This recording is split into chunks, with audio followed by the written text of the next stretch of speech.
If you've ever thought, I don't have time to podcast, today I'm going to tell you why you're wrong.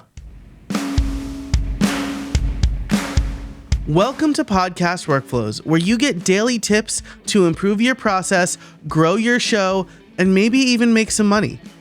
Each week, I also do a daily dive into the process of the world's most successful podcasters and reveal their tools, processes, and systems to help you simplify the production of your own show and reclaim hours in your day. You can improve your own podcast production process by seeing how the pros do it. I'm your host, Joe Casabona, and today I'm going to tell you why you can make time to podcast. Have you ever thought, I don't have time to podcast? I bet you have. When I ask people what's stopping them from launching or continuing their show, falling victim to the dreaded pod fade, this is the number one concern I'm told. I don't have time to podcast. Podcasting is definitely time consuming, but it doesn't have to take up all of your time. There are a few things you can do to clear time on your calendar. And I know because these are the things that I do as somebody who has 3 podcasts while running a coaching business while also raising 3 small children. So here are some tips for you. Number 1 is start small.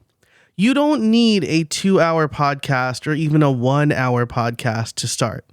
One of the longest running, most popular podcasts is Stuff You Should Know by How Stuff Works and the iHeartRadio network. They've been podcasting since 2008. And while they have 45 to 60-minute episodes now, they started with just 6-minute episodes. In fact, those first handful of episodes were just them reading articles from HowStuffWorks.com. Number 2, you don't need to coordinate guests for every episode.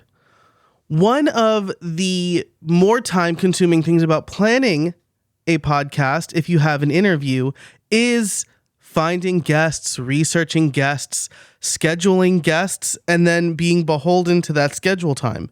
If you need to put out an episode in 3 weeks, but you don't have any interviews scheduled for, 20 days, then you're automatically under the gun. So instead, try mixing in some solo episodes. These are easier to schedule and easier to edit. In fact, this whole series, this daily podcast I'm doing, is a result of me repurposing content that was short from an old email sequence I had and recording 5 to 10 episodes a day in Descript or Descript, which makes it easier for me to edit and ship quickly. Number 3 is block time. If you have podcasting on your calendar at the same time every week, it will be easier to keep that schedule. And this is the biggest pushback I've heard from some people. Well, my schedule's different every week. Well, things change. And that's the same for me too. In the summer, I was maybe less consistent with boxing time on my calendar for podcasting because we were traveling a lot. The kids were home from school and daycare, and my schedule was just a lot more unpredictable. But if you make an effort to say, every Thursday afternoon, I'm going to record podcasts, or if this is your side hustle, for an hour, 2 days a week, I'm going to podcast, then you are more likely to do it. You're more likely to make time because you have scheduled that time. And finally, number 4 is batch. Again, set time aside to make more than 1 episode per week.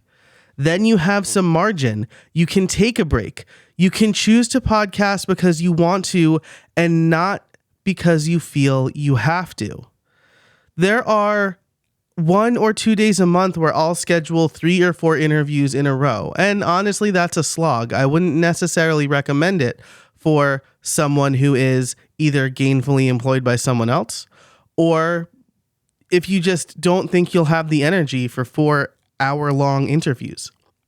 But for me, because this is my full-time job, I'm able to schedule a bunch of those and then Once a month, I look at the last 4 or the oldest 4 interviews I recorded, and I can ship all of those out at the same time. Now I know I'm good for the next month.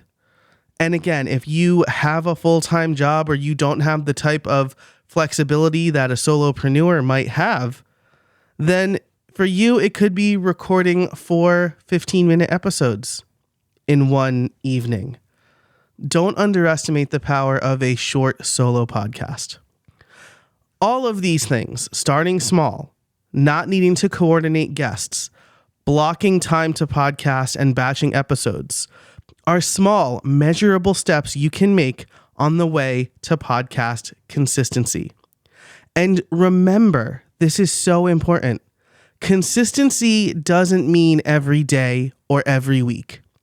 It means being predictable, which means that if you want to have a once every 2 weeks or fortnightly, I'm trying to bring it back, a fortnightly podcast, as long as you put an episode out on every other Tuesday, you are consistent. So that's it for this episode. Let me know, which one of these tips are you going to start with on your road to podcast consistency? You can find me on X, formerly Twitter, at jcasabona, and I'm Joe Casabona on LinkedIn. Thanks so much for listening, and until next time, I can't wait to see what you make.